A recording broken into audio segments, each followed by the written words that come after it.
नमस्ते यहाँहरु सबैजनालाई मेरो युट्युब च्यानलको नयाँ एपिसोडमा हार्दिक स्वागत गर्न चाहन्छु। मित्रहरू, मैले यहाँहरुलाई एडम स्मिथको विश्वचर्चित पुस्तक द वेल्थ अफ नेसन अर्थात् राष्ट्रको सम्पत्तिका विभिन्न अध्यायहरूलाई यहाँहरु समक्ष विश्लेषण गरेको छु। यस अडियो सिरिजमा म यहाँहरुलाई राष्ट्रको सम्पत्तिका विभिन्न 9 वटा अध्यायहरू मार्फत उक्त पुस्तकका मूलभूत कुराहरूलाई यहाँहरु समक्ष पस्किसकेको छु। यसै सिलसिलामा आज म यहाँहरुलाई यस पुस्तकको समष्टिगत सिकाइ, आजको लागि यो पुस्तकले हामीलाई के कस्ता सिकाइहरू दिएको छ त्यसको बारेमा चर्चा गर्ने प्रयास गर्दैछु।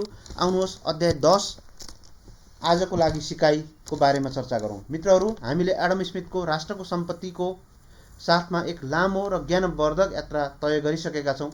हामीले श्रमको विभाजनको जादुदेखि अदृश्य हातसम्म र पुँजीको इन्जिनदेखि खुल्ला बजारका फाइदाहरूसम्म र सरकारको भूमिकादेखि करका सिद्धान्तहरूसम्म कयौं महत्त्वपूर्ण दर्शनहरूलाई चर्चा गरिसकेका छौँ।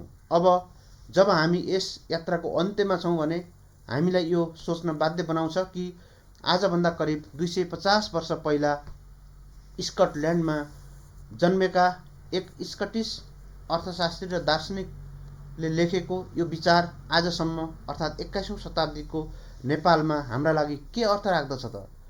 के हाम्रा लागि यो किताबी कुरा वा दर्शनको कुरा मात्र हो? यो काल्पनिक कुरा मात्र हो?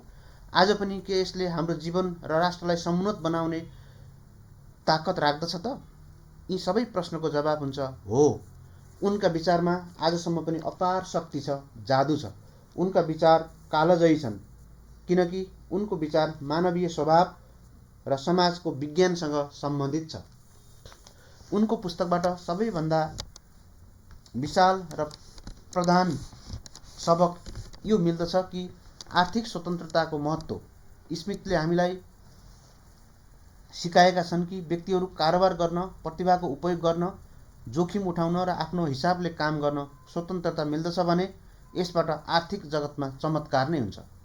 नेपालले जब 1990 को दशकबाट आफ्नो अर्थव्यवस्थालाई खुल्ला बनायो, लाइसेन्स राजलाई अन्त्य गर्यो र बजार प्रणालीलाई पूर्ण रूपमा अवलम्बन गर्नेतर्फ हामी लाग्यौं, तब आर्थिक विकासमा निकै कदम हामी अगाडि बढेको देखिन्छ। लाखौं मानिसहरू गरिबीको मारबाट, गरिबीको चपेटाबाट बाहिर आएका छन्। नयाँ उद्योग धन्दाहरू खुलेका छन्। अर्थव्यवस्थामा कयौं सुधारहरू हुँदै गएको छ। यो एडम स्मिथको विचारको ज्वलन्त र जीवित उदाहरण पनि हो। यसले हामीलाई यो कुरामा विश्वास दिलाउँछ कि हामीले देशमा व्यापार गर्न सरल बनाउने नीतिहरूको पक्षपोषण गर्नुपर्छ, समर्थन गर्नुपर्छ, लालफित्ताशाहीहरूलाई घटाउनुपर्छ र सबैलाई समान रूपमा अगाडि बढाउने मौका दिने नीतिहरू ल्याउनु पर्दछ। सरकारको काम अड्काउने होइन कि बरु बाटो बनाउने हो, बाटो खुलाउने हो। त्यस्तै उनको पुस्तकको अर्को महत्त्वपूर्ण सिकाइ हो प्रतिस्पर्धाको शक्तिमा विश्वास गर्नु। एडम स्मिथले हामीलाई चेतावनी दिएका पनि थिए कि व्यापारीहरू हमेसा बजार कब्जा गर्न चाहन्छन्, मोनोपोली चाहन्छन्, प्रतिस्पर्धालाई सीमित तुल्याउन अथवा सिद्ध्याउन चाहन्छन्। स्मिथले हामीलाई याद दिलाएका छन् कि एक उपभोक्ताको रूपमा हाम्रो सबभन्दा महत्त्वपूर्ण पक्ष भनेको नै प्रतिस्पर्धा हो।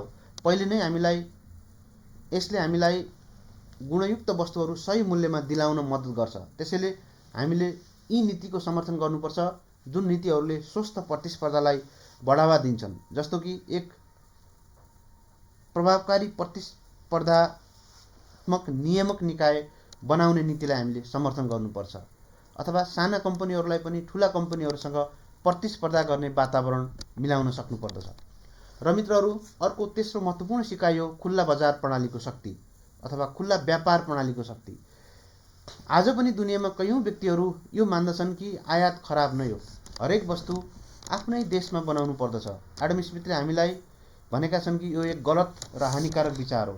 अन्तर्राष्ट्रिय व्यापार एक यस्तो खेल हो जसमा सबैको विजय हुन्छ। जब हामी अर्को देशबाट केही वस्तुहरू खरिद गर्छौं जो हामीभन्दा सस्तोमा पाइन्छ र ती वस्तुहरू मात्र हामी बेच्छौं जो अरूभन्दा सस्तोमा हामीले बनाउन सक्दछौं, यसबाट दुवै देश फाइदामा हुन्छन्। विन विन सिचुएसनमा हामी जान्छौं। नेपालको चिया, कार्पेट, अलैँची लगायत वस्तुहरू जो हामीले अरूभन्दा सस्तोमा बनाउन सक्दछौं, ती वस्तुहरू हामीले एक्सपोर्ट गर्न सक्दछौं। यी वस्तु हामी बिक्री गर्दछौं र त्यसबाट प्राप्त धनमालले हामीलाई आवश्यक पर्ने अरू मसिनहरूदेखि लिएर अरू कयौं लुगाफाटोहरू हामी खरिद गर्दछौं। त्यसैले संरक्षणवादको पक्षपोषण गर्नाले अन्तमा आम नागरिकको नै अहित हुन्छ, किनकि नागरिकहरूलाई संरक्षणवादको कारणले गर्दा महँगो र खराब गुणस्तरको वस्तुहरूको लागि ज्यादा पैसा तिर्नुपर्ने हुन्छ। जुन हाल अमेरिकामा मेक अमेरिका ग्रेट अगेन नीति ट्रम्पले लागू गरेका छन्, जसको कारणले अमेरिकी जनताहरू बढी पैसा तिर्न बाध्य भएका छन्, जसले अमेरिकाको ओभरअल समृद्धिमा नै नकारात्मक असर पार्न सक्छ। र त्यस्तै अर्को चौथो सिकाइ हो सरकारको सीमित र महत्त्वपूर्ण भूमिका सम्झनु। एडम स्मिथले हामीलाई एक सन्तुलित दृष्टिकोण राखेका छन्। उनी न त एक पुरा सरकार विरोधी छन्, न त सबै चिज सरकारले बन्नुपर्छ भन्ने मान्यता राख्छन्। उनी हामीलाई सिकाउँछन् कि एक मजबुत र निष्पक्ष न्याय प्रणाली, सम्पत्तिको अधिकारको पुरा सुरक्षा कुनै पनि अर्थव्यवस्थाको आधार स्तम्भ हो। आज जब हामी गुणस्तरीय सडक, रेलवे, एयरपोर्टको कुरा गर्छौँ, जब निष्पक्ष र गतिवान न्याय प्रणालीको कुरा गर्छौँ र पारदर्शी शासनको माग गर्दछौँ भने आजसम्म पनि हामी एडम स्मिथका तिनै विचारहरूलाई स्मरण गरिरहेका हुनेछौँ, मनन गरिरहेका हुनेछौँ। हामीलाई एक यस्तो सरकार चाहिएको छ जो आफ्ना मुख्य कर्तव्यहरूलाई एकदमै कुशलतापूर्वक निर्वाह गरोस् र बाँकी मामलामा जनतालाई स्वतन्त्रतापूर्वक कार्य गर्न देओस् र कुनै पनि किसिमको हस्तक्षेप नगरोस्। र अब हामी अन्तिम सिकाइमा हेरौँ, सायद सबैभन्दा गहिरो र महत्त्वपूर्ण सिकाइ पनि हो। त्यो हो एक नैतिक समाजको महत्त्वलाई सम्झनु।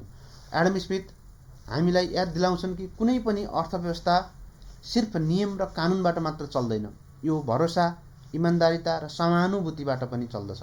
जब हामी करको चोरी गर्दछौँ वा आफ्ना काम बेइमानीपूर्वक गर्छौँ वा लालचापूर्ण तरिकाले अरूलाई ठगेर हामी पैसा कमाउने काम गर्छौँ भने हामी सामाजिक प्रणालीलाई कुनै न कुनै रूपमा कमजोर बनाइराखेका हुन्छौँ।